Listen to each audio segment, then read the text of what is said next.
चाहिए। हाँ, बड़ा भाई का रोल भी उनको निभाना है और उनको उन सीटों में अक्सर आपने देखा भी होगा कि भारतीय जनता पार्टी अपने साथी दलों को, अलायंस पार्टनर को अगर कहीं से सीट गिफ्ट में देती भी है, गिफ्ट में की बात मैं कर रहा हूँ, समझौते के तहत नहीं, गिफ्ट के तहत, तो उसमें उम्मीदवार भारतीय जनता पार्टी के ही होते हैं। जैसे आप याद कीजिएगा बिहार में 2020 में 9 सीटें दी गई थी वीआईपी को।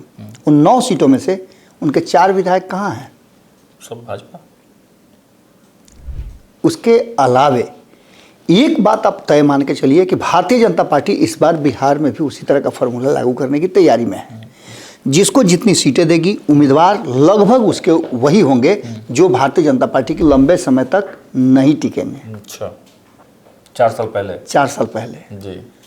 यानी कि सरकार बनने के 3-4 महीने के बाद नवंबर में सरकार बनी थी और उसके आपने आज ही के डेट की बात है वो जी। अच्छा। आज ही के डेट की बात है, इसीलिए मुझे फेसबुक पे नज़र आ गया। आज ही के डेट की ये बात है, पूरा प्रसंग मुझे याद आ गया। मैंने तब एक खबर किया था आज से 4 साल पहले जी। उस खबर में मैंने भोजपुरी वाला एपिसोड किया था, खूंटा ठोक के। नीतीश कुमार जब लालू प्रसाद के साथ चुनाव लड़े तो लालू प्रसाद ने जैसे ही देखा कि वो लालू प्रसाद से छोटे भाई की भूमिका में आ गए हैं तो नीतीश कुमार की बेचैनी बढ़ गई और नीतीश कुमार बार बार ये सोचने लगे कि अब तो यहाँ से दबाव में हमको चलना पड़ेगा। नरेंद्र मोदी का नाम आया, फिर इनको लगने लगा कि अब वहाँ तो डोमिनेट होंगे, हम जूनियर से डोमिनेट होंगे। जूनियर इस मामले में वो होते थे कि ये 2005 में आ गए थे मुख्यमंत्री बन करके और वो उसके बाद में आए थे। राजनीतिक जीवन उनका थोड़ा छोटा। ग्रुप जो सोचता है वो करता है, आपके अपने सपनों का आशियाना। नमस्कार, मैं हूं सागर कुमार, भारत लाइव देख रहे हैं आप और ये भीतर की बात है। जी हाँ, भीतर की बात में हम बिहार के पॉलिटिकल गलियारे की जो चर्चाएं हैं उसमें अंदर खाने में कौन सी वो चर्चा सबसे तेज है उसके बारे में बातचीत करते हैं। हमारे साथ बाबा हैं। देखिए, आज कर्पूरी जयंती थी। भारत रत्न जननायक कर्पूरी ठाकुर जी की 101वीं जयंती के अवसर पर हर एक दल कार्यक्रम कर रहे थे। हर एक नेता अपने आप को दिखा रहा था कि हम कर्पूरी ठाकुर जी के सबसे करीब रहे हैं, हम उनके सच्चे अनुयायी हैं। लेकिन आपने देखा कि मुख्यमंत्री नीतीश कुमार हो या फिर लालू प्रसाद यादव, दोनों ही अपने कार्यालय पहुंचे और जननायक कर्पूरी ठाकुर जी को श्रद्धांजलि तो दी, लेकिन उनके कार्यालय में रुकने और कुछ बोलने को लेकर कयास तो लगाए जा रहे थे। लेकिन दोनों ही बड़े नेताओं ने, जिस पर बिहार की राजनीतिक धुरी टिकी हुई है, वो दोनों ही नेताओं ने चुप्पी साध ली। न मुख्यमंत्री नीतीश कुमार ने कुछ बोला, न लालू प्रसाद यादव ने कुछ बोला। क्यों ये चुप्पी क्यों है? ये बड़े नेता क्यों नहीं कुछ बोलना चाह रहे हैं? लालू प्रसाद यादव ने तो अपने सारे अधिकार तेजस्वी यादव को दे दिए हैं, नीतीश कुमार ने अपने अधिकार किसको दिए हैं? क्या भारतीय जनता पार्टी इन दोनों का जो चुप्पी है इस पर कोई बड़ा एक्शन प्लान लाने वाली है?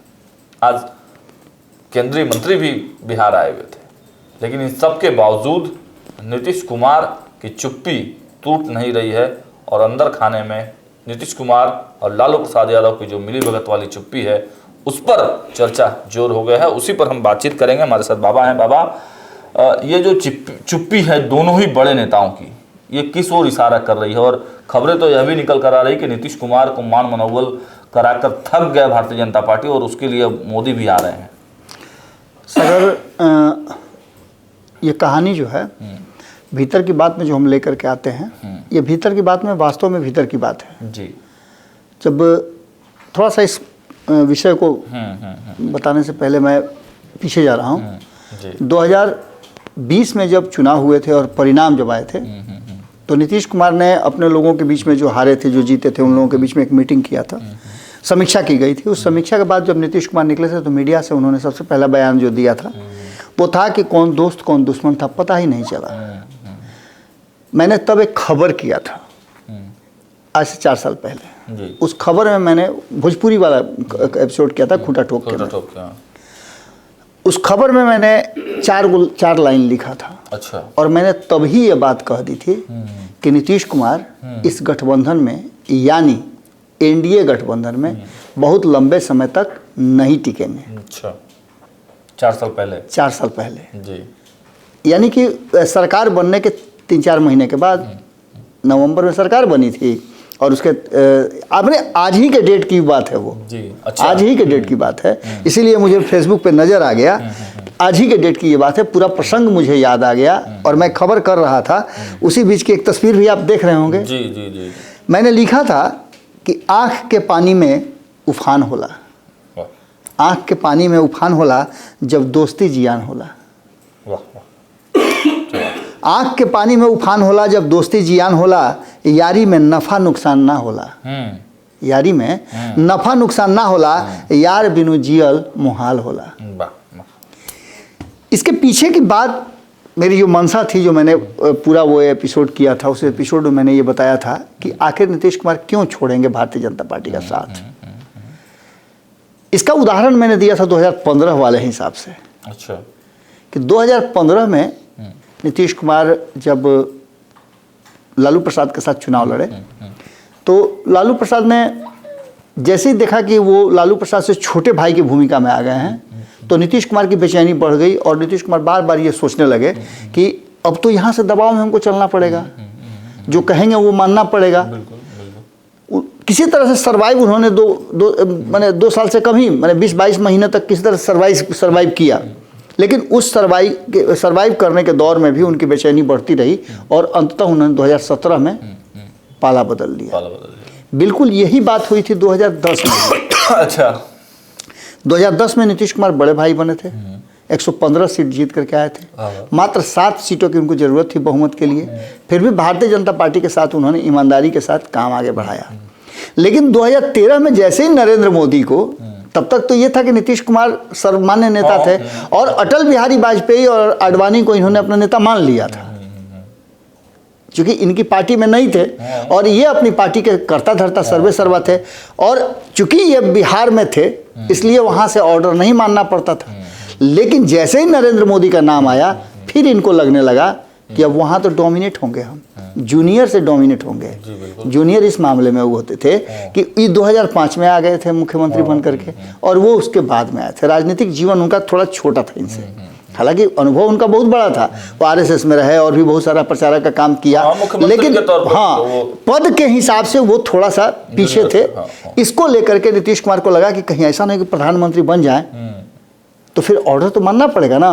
तो उस ऑर्डर को ही समाप्त करने के लिए उन्होंने पूरा का पूरा वो जो मामला है वो छोड़ दिया। और नीतीश कुमार समझ गए थे कि ये जो गुजरात लॉबी है वो आगे डोमिनेट करेगी। इन सारी परिस्थितियों को अगर बहुत गंभीरता और गौर से देखें जी बिल्कुल, तो एक बात साफ आपको नजर आ जाएगी कि दोनों ही परिस्थिति में नीतीश कुमार क्यों अलग हुए थे। तो जब छोटा भाई बनने की बारी आई तो नीतीश कुमार अलग हुए थे। 2020 में भी मैंने इसीलिए ये बात लिखा था कि नीतीश कुमार मात्र 43 सीटों पे आए थे। जोड़ घटाव करके अशोक चौधरी वगैरह मिल करके 2-3 इधर से विधायक जुटा लिए तो 45 की संख्या वो पूरा हुई थी। खैर इन सारी बातों को लेकर के जब आगे की राजनीति और रणनीति चल रही थी तो एक बात साफ साफ नजर आ रहा था कि 2025 के चुनाव में जो वर्तमान परिस्थिति है उस परिस्थिति में नीतीश कुमार कहाँ हैं और इस चुनाव के बाद क्या होगा, नीतीश कुमार इसकी जांच पड़ताल में लगे हुए हैं। बीच में आपने देखा होगा 2020 और 2025 के बीच में नीतीश कुमार ने थोड़ा सा इधर उधर किया है। थोड़ा सा इधर उधर क्या किया है तो आपने देखा होगा कि 17 महीने की सरकार के बाद उन्होंने अचानक से अपना जो है रंग रूप चेंज कर लिया। हाँ। यानी कि उधर जा करके एक छोटा सा गैप जो है उन्होंने लिया भाजपा के दोस्ती का। और एक और सबसे नीतीश कुमार के पास एक मौका था जब भारतीय जनता पार्टी को 2024 में वो अपनी हैसियत बताया भी उन्होंने। आपने देखा भी कि किस तरह से उन्होंने 30 सीट तक आने का बात किया। अभी भी आप उठा के देख लीजिए तो 18 सीटें जो हैं वो इनके खेमे की हैं। चाहे वो भारतीय जनता पार्टी से अलग सीटें हैं तो निश्चित रूप से इनके खेमे की सीटें हैं। ये सारी चीज़ें नीतीश कुमार समझते हैं। लेकिन अब नीतीश कुमार को एक डर बन गया है और ये डर उस दिन से बना है जिस दिन से नीतीश कुमार को ये कहा गया है कि मुख्यमंत्री का चेहरा बाद में पता चलेगा, जब विधायक चुन के आएंगे वो तय करेंगे। ऐसा अब तक नहीं हुआ है। लालू प्रसाद के साथ गए तो आपको याद होगा कि उन्होंने मुख्यमंत्री माना। 2005 में 2 बार चुनाव में उतरे, दोनों बार मुख्यमंत्री का चेहरा बन करके उतरे। 2010 में मुख्यमंत्री का चेहरा बन के उतरे। 2015 में लालू प्रसाद ने इनको मुख्यमंत्री का चेहरा माना। ये सभी परिस्थितियां, सारी बातें जो हैं आपके सामने है। हाँ बिल्कुल, तो लगातार 2025 में आप कैसे नीतीश कुमार को मुख्यमंत्री का चेहरा नहीं मान करके उतरिएगा? हालांकि दबी जुबान में आप देखिएगा और आडंबर बना करके ये किया जा रहा है कि नीतीश कुमार ही हमारे अगुआ होंगे, उनके नेतृत्व में हम चुनाव लड़ेंगे, लेकिन ये नहीं कोई कह रहा है कि मुख्यमंत्री नीतीश कुमार होंगे। और नीतीश कुमार को सुनना, उसके कान सुनने के लिए तरस रहे हैं कि कोई कहे कि नीतीश ही मुख्यमंत्री होंगे। और इसके बाद से अमित शाह का जो बयान आया उसके बाद से ही चर्चा ये शुरू हुई, नहीं तो पहले तो ये चर्चा ही नहीं थी, ये अंडरस्टूड था कि मुख्यमंत्री वही है और वही रहेंगे। बिल्कुल बिल्कुल, ये सारी परिस्थितियां, सारी चीजें जो आपको नजर आ रही होंगी, इसके पीछे की एक और कहानी आपको समझ में आनी चाहिए। ये आप भी अच्छी तरह से जानते हैं कि नीतीश कुमार अपनी शर्तों पे राजनीति करने के लिए जाने जाते हैं। जी बिल्कुल। और 2015 की बात कर लें तब भी आपने देखा होगा कि दही के टीका से वो शुरुआत हुई थी। 2020 में सीट शेयरिंग के समझौता से पहले नीतीश कुमार ने मजबूर कर दिया था कि आप जाइए, पहले ये अनाउंस करके आइए मीडिया में कि मुख्यमंत्री का चेहरा नीतीश कुमार ही होंगे, उसके बाद आगे की कहानी रची जाएगी। और 2025 में अगर आप ऐसा नहीं कर रहे हैं तो ये संदेह तो होना चाहिए ना। बिल्कुल, सस्पेंशन तो होगा। ये परंपरा से बिल्कुल इतर है। दूसरी बात कि महाराष्ट्र में जब सरकार बनाने की गतिरोध उत्पन्न हुए थे, सरकार बनाने का समय बीतता जा रहा था, समय पर समय लिया जा रहा था, उस समय ये चर्चा बिहार की खूब हुई थी। आपको याद होगा कि शिंदे के तरफ से, शिंदे गुट के तरफ से बार बार ये कहा जा रहा था। हमने कई खबरें की हैं, कई लोगों से हमारी महाराष्ट्र में बातचीत भी हुई थी, जिसके आधार पर हमने खबर किया था कि उन सभी लोगों का कहना था कि बिहार में जब ये फार्मूला आप लागू कर सकते हैं तो फिर यहाँ क्यों नहीं लागू कर सकते हैं। तो कहना ये था भारतीय जनता पार्टी का कि बिहार और महाराष्ट्र दो अलग राज्य हैं, दोनों में अलग अलग फार्मूले लागू होंगे। लेकिन आप इधर लगातार सुन रहे होंगे कि महाराष्ट्र में बिहार वाला फार्मूला नहीं लागू होगा, लेकिन महाराष्ट्र वाला फार्मूला बिहार में लागू हो सकता है। तो यहाँ आकर के कहीं ना कहीं नीतीश कुमार के लिए परेशानी बढ़ रही है। और नीतीश की जब परेशानी बढ़ रही है तो आपको याद होगा कि संपादक नमन मिश्रा जी के साथ हम जो सीट शेयरिंग का समझौता करते हैं, आपके साथ भी मैंने कई एपिसोड किया है, उसमें नीतीश कुमार का फार्मूला 122 वाला अभी भी जीवित है। 122 सीट, उससे कम में वो मानने के लिए तैयार नहीं है। अब 122 में अपनी सुविधानुसार वो जिसको जितना सीट देना है वो देंगे। मतलब 122 सीट, 122 सीट उनको चाहिए। हाँ, बड़ा भाई का रोल भी उनको निभाना है। और उनको उन सीटों में अक्सर आपने देखा भी होगा कि भारतीय जनता पार्टी अपने साथी दलों को, एलायंस पार्टनर को अगर कहीं से सीट गिफ्ट में देती भी है, गिफ्ट में की बात मैं कर रहा हूँ, समझौते के तहत नहीं, गिफ्ट के तहत, तो उसमें उम्मीदवार भारतीय जनता पार्टी के ही होते हैं। जैसे आप याद कीजिएगा बिहार में 2020 में 9 सीटें दी गई थी वीआईपी को। उन 9 सीटों में से उनके 4 विधायक कहाँ हैं? सब भाजपा। उसके अलावे एक बात आप तय मान के चलिए कि भारतीय जनता पार्टी इस बार बिहार में भी उसी तरह का फार्मूला लागू करने की तैयारी में है। जिसको जितनी सीटें देगी, उम्मीदवार लगभग उसके वही होंगे जो भारतीय जनता पार्टी के गुड फेथ में होंगे। तो ऐसी स्थिति में नीतीश कुमार के लिए एक और बड़ी समस्या सामने आ रही है। हाँ, बिल्कुल। ऐसी स्थिति में नीतीश कुमार चुप्पी से उसका निदान करना चाहते हैं। हमारे यहाँ हमारे पिताजी कहा करते थे जी कि 100 गो बक्ता के एगो चुप्पा हरा देला। आप कितना भी बोलते रह जाइए और चुप रहने वाला व्यक्ति जो है ना, आपको परेशान कर देगा, आपके पास शब्द का भंडार खत्म हो जाएगा और वो आगे जाकर के जीत ही जाएगा। वही स्थिति है, नीतीश कुमार चुप्पी साधे हुए हैं। अब इसी तरह की शैली जो है वो अपना लिया है लालू प्रसाद ने। हम जब ये खबर कर रहे हैं उसके कुछ ही घंटों पहले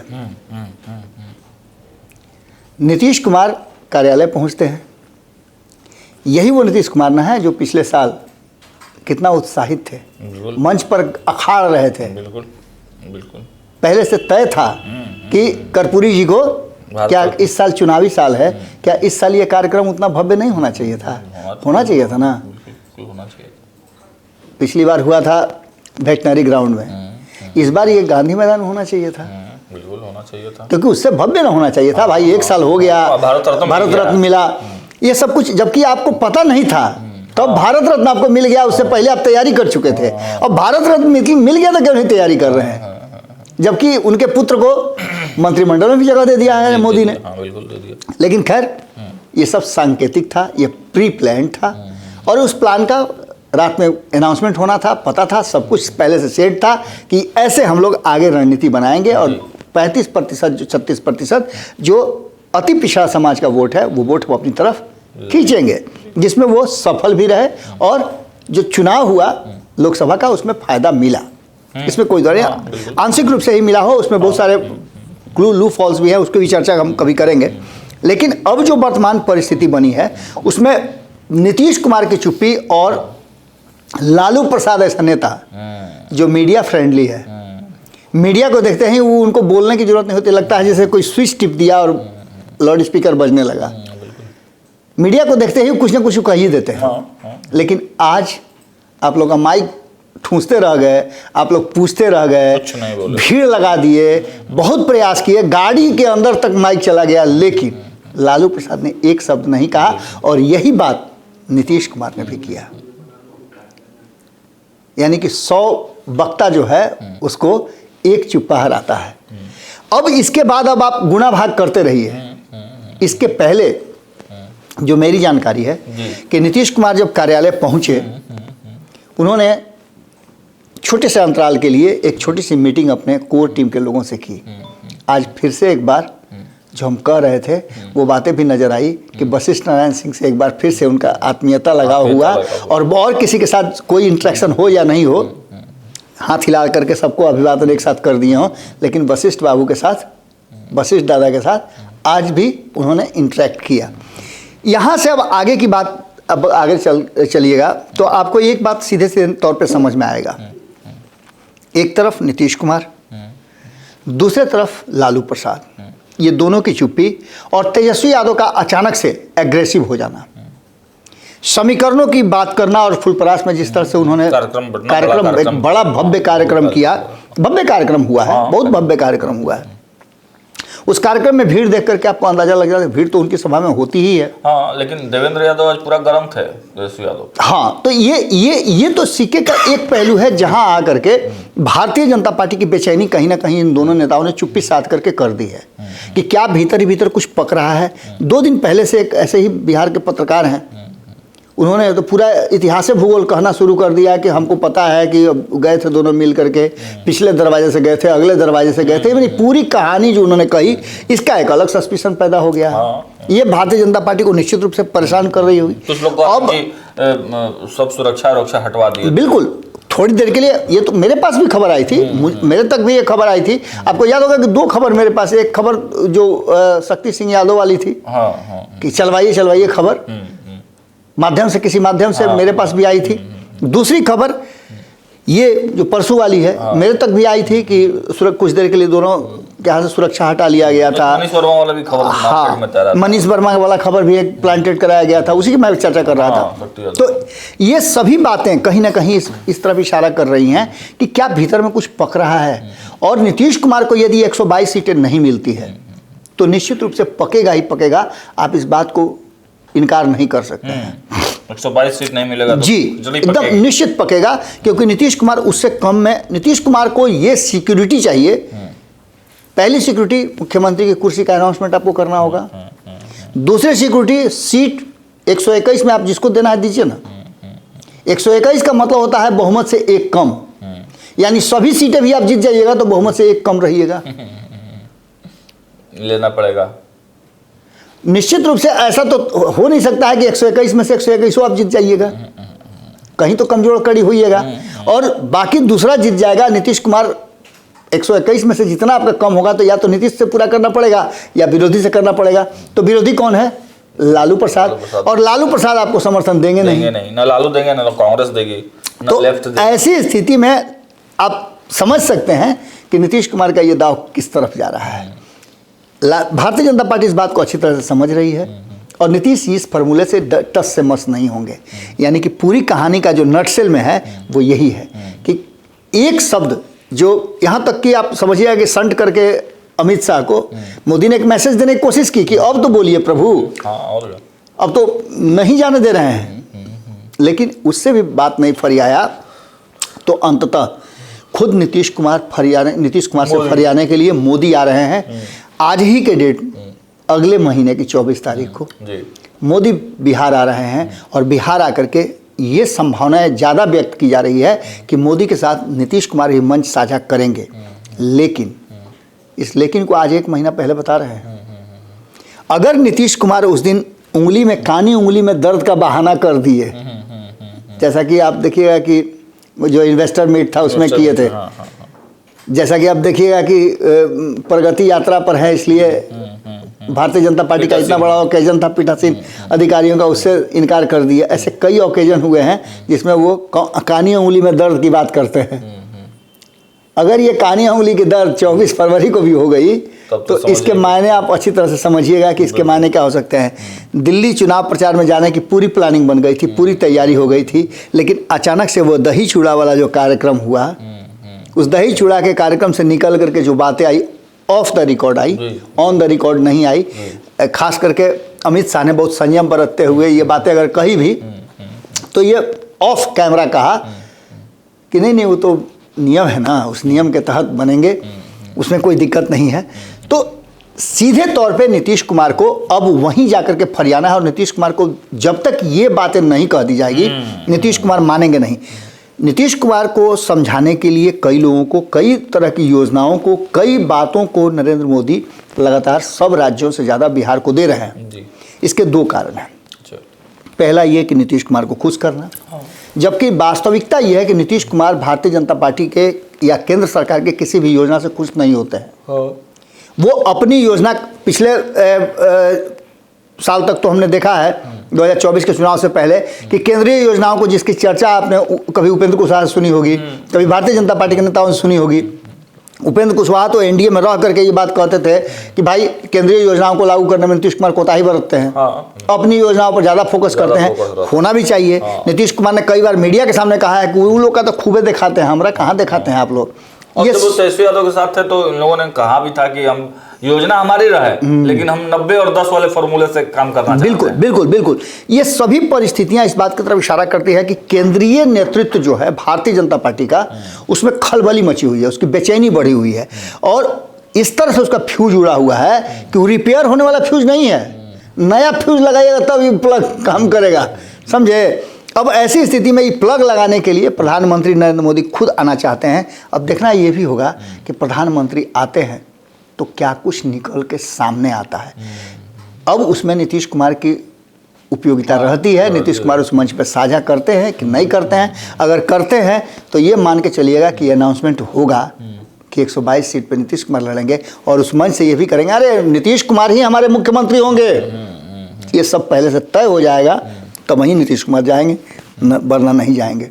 और ये जो कहानी है कहीं ना कहीं इशारा कर रही है कि लालू की चुप्पी और नीतीश कुमार की चुप्पी, ये दोनों चुप्पी भारतीय जनता पार्टी को, इन दोनों का एक्ट जो हो रहा है, वो जिस तरह से ये पासा फेंक रहे हैं, वो सब मिला जुला करके इस बात की तरफ इशारा कर रही है कि संभावनाएं अभी मरी नहीं है, दरवाज़ा दोनों खोल करके रखे हैं। कभी भी जो बात 2 दिन 3 दिन पहले चल रही थी हवाई, वो वास्तव में भी हो सकती है, और पुलिस जो है थोड़ी देर के लिए हटाई जा सकती है, और बातचीत हो सकता है। ठुमक चलत पास में है भाई, सीएम आवास और राबड़ी आवास तो बस वही पिछली बार जैसे हुआ था, इस बार भी ठुमक चलत रामचंद्र हम लोग गाते हैं, तो ठुमक चलत नीतीश चंद्र बदलत सरकारवा ये भी हो सकता है। खैर बाबा, ये भी तो क्या संभावना है क्या नीतीश कुमार के दबाव की वजह से ही प्रधानमंत्री नरेंद्र मोदी आ रहे हों, क्योंकि अमित शाह का तो बैंड लगा दिया है उन्होंने कि भाई बिहार आपको नहीं आना है। अब मुख्यमंत्री नीतीश कुमार, जो आपने कहा कि भाई पहले ही घोषणा हो जाए, वो घोषणा करवाने के लिए इनके ही प्रयास से मुख्यमंत्री प्रधानमंत्री को बुलाया जा रहा है।